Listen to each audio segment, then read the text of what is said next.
You ever hear bones break in the dark? Not by accident, not by nature, on purpose. That sound sticks with you. And for me, it started with a stupid hike. My name's Zack Monroe, 29 years old, former bartender, full-time disaster. My brother Noah disappeared 10 years ago. We were hiking. One second he was next to me, smiling, calling me slow. Next second, gone. No sound, no struggle, no goodbye. They said it was an accident, that he must have slipped, got lost, vanished into the woods like smoke. I knew better. Those woods didn't just take him, they wanted him. Last week, I got something in the mail. No return address, just coordinates, and 4 words carved into the paper. He's still out there. I called Harper. Yeah, that Harper. My ex-girlfriend. The one I hadn't spoken to in 2 years. The one who once keyed my truck and said she hoped Befora swallowed me. She answered after 1 ring. When are we going? Derek came too. Old friend. Conspiracy nut. Ghost hunter. He showed up with 4 cameras, a machete, a crossbow slung over his back, and a ridiculous grin. Something's in that forest, man. It feeds, it collects. He also brought gummy bears.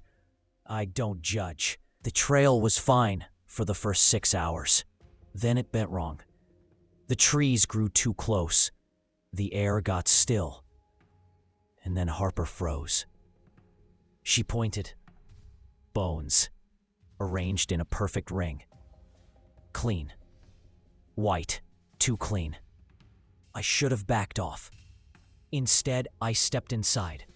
It felt warmer there.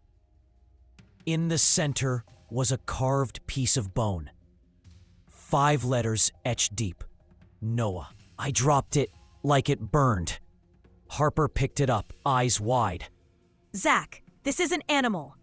Then Derek whispered, There's something out there. We looked. A tall, jagged shape moved between the trees.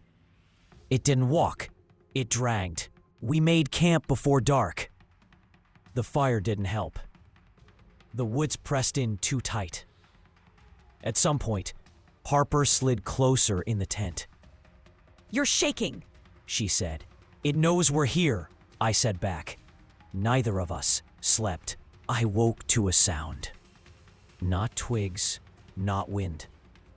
A crack, a wet pop, and huge, barefoot prints leading straight to the bone circle. By morning, the prints were gone, erased, as if something had smoothed the ground with its own hands. Derek swore he hadn't touched them. Harper didn't say a word. She just stared at the woods, like they were staring back. We hiked deeper. No trail, just instinct. Something pulled me forward. Something that felt both wrong and inevitable. The trees grew twisted. Their bark looked burned. Some were carved with runes I couldn't understand, but Harper could. These are ritual marks, she said. Warding symbols. That's when the stench hit. Thick, sour, rotted air that made my eyes sting. And then we found it. A clearing, sunlit and silent. In the center, a tree. Gigantic, blackened, hollow. And around it, bones. Thousands of them. Sorted by type. Skulls, ribs, fingers. Harper stepped closer. They're arranged, like someone's building something. Derek scanned with his camera. His hand was shaking. Guys, look at the tree. I did, and I swear it was breathing. A sound rumbled from deep inside it, like stone cracking underwater. Then came the whispers. Dozens of voices. Muted.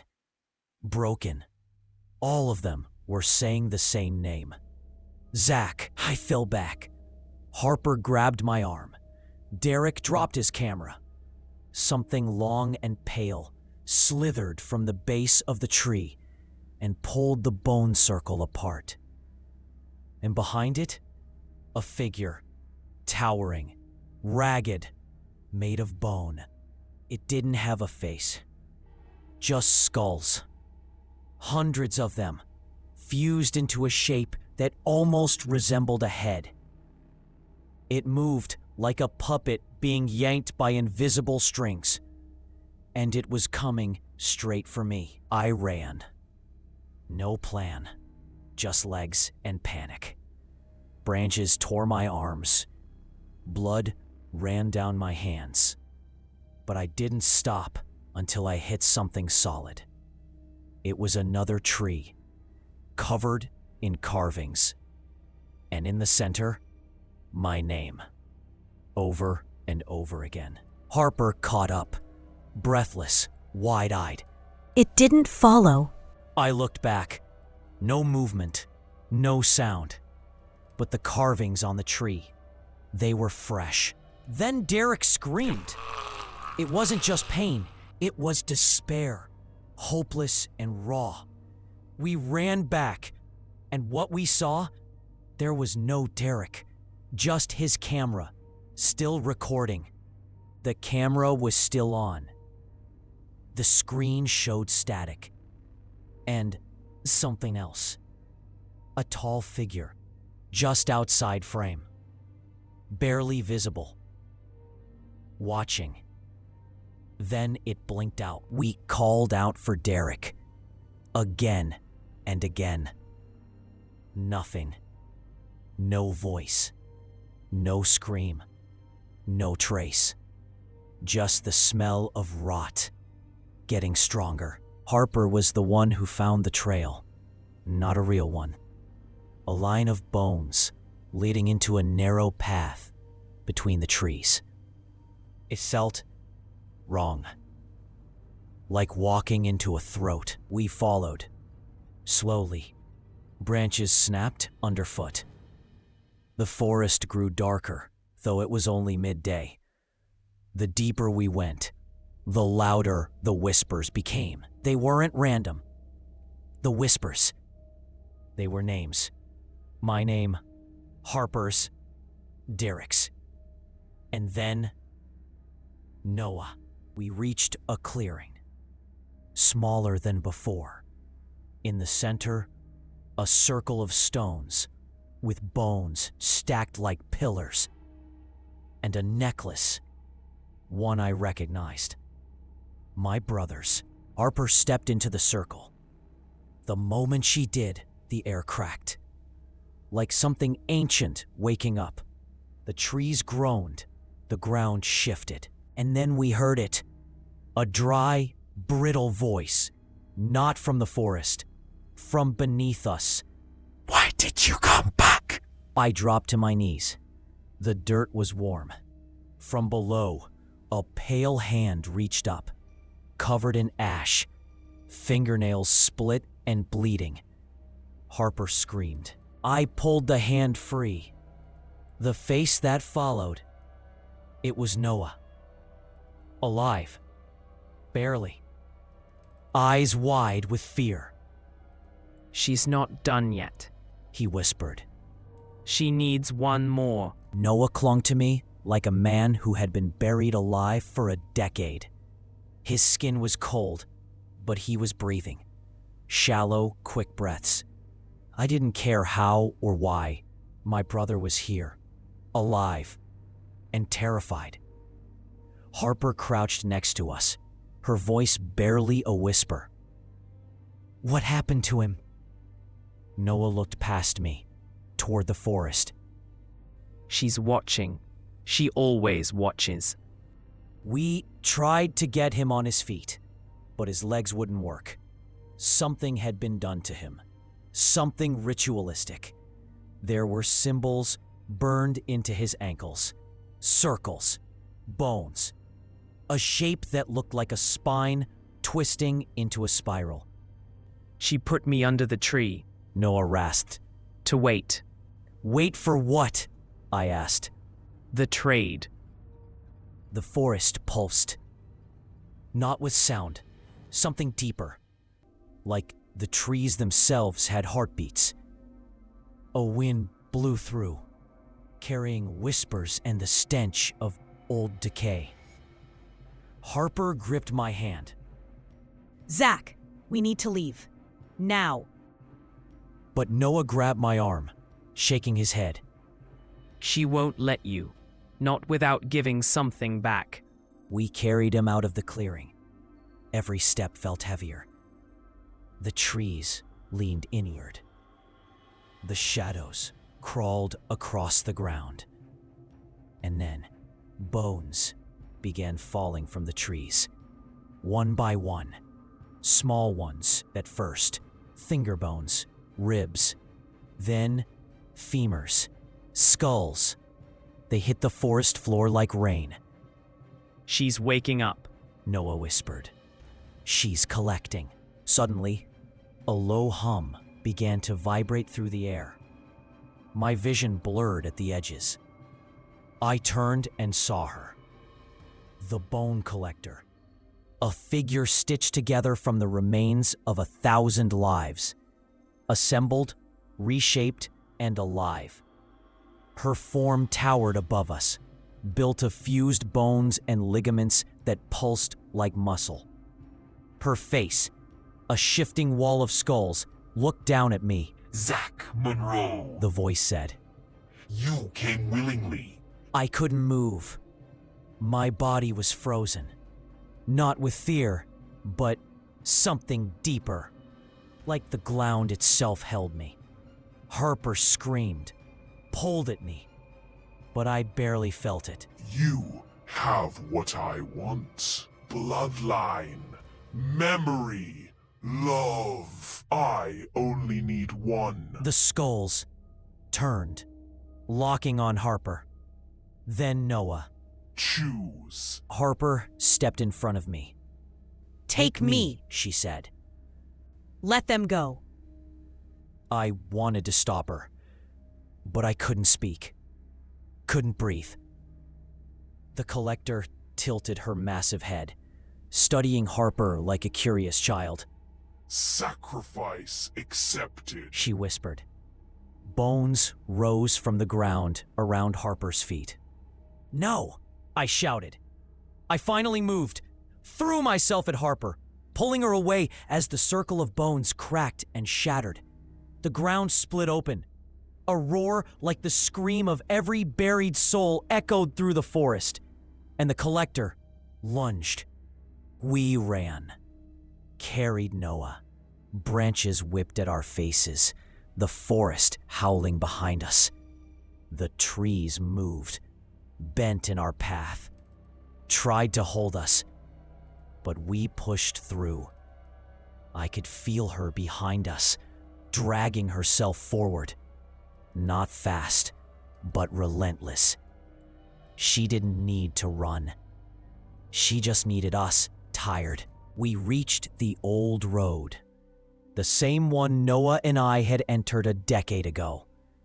The boundary. I felt it. The moment my foot hit the gravel, something lifted. The air thinned. The whispering stopped. We turned.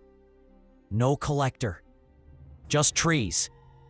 But I know she's still there, waiting. It's never over, Noah whispered. And I believe him. We didn't stop until the road curved out of sight. Even then, I kept looking back, expecting to see her dragging herself from the trees. But there was only wind. Still, I didn't trust it. Noah collapsed by the side of the road. Harper sat next to him, holding his hand. I watched her. She hadn't said a word since the forest. Not since she almost gave herself to that thing. I wanted to thank her, but the words didn't come. A truck appeared in the distance, headlights slicing through morning fog. We waved it down. The driver, a quiet old man, asked no questions when we climbed in. He just drove. I don't remember falling asleep, just waking up hours later to the sound of static. The radio was on, but no one had touched it. She hears through the bones. Noah whispered. She knows where we are. We stayed in a motel that night. Noah wouldn't go near the bathroom mirror. Said he saw her there, watching. Harper closed every curtain, taped the doors, unplugged anything that made noise. I couldn't sleep. I sat on the floor with my back to the wall and stared at my brother. His skin had changed, paler, stretched thin, as if the forest still clung to him. She mocked me, he said quietly. I don't think I ever really left. Harper woke up, screaming. Something had grabbed her in her dream. Bones wrapped around her throat. When she opened her eyes, there were bruises on her neck, finger-shaped, pale. That was the moment we all knew. The forest didn't stay in the forest. It followed us. We tried to go home, but home didn't feel like home anymore. The air was heavier. The shadows moved wrong. I could feel her near, even in daylight. And then we got the second letter.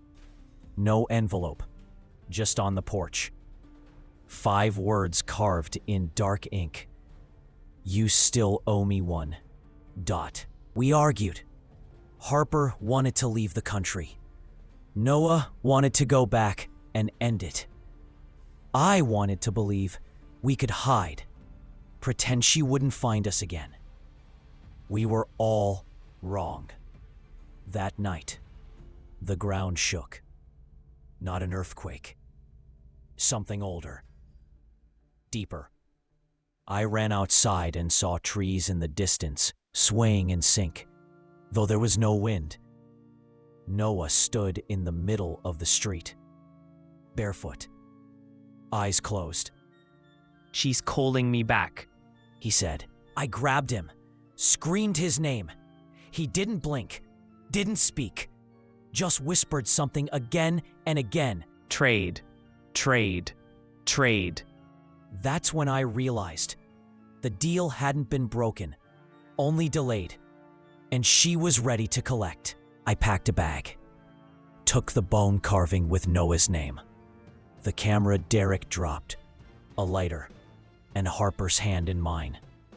We drove back to the forest, not to run, but to finish it. We found the old path, and then the clearing. The blackened tree stood waiting, as if it had never moved, never stopped watching. I stepped into the bone circle, placed Noah's carving on the ground. You want one? I said. Take me. The wind stopped. The earth opened, and from the dark below, her voice. Deal.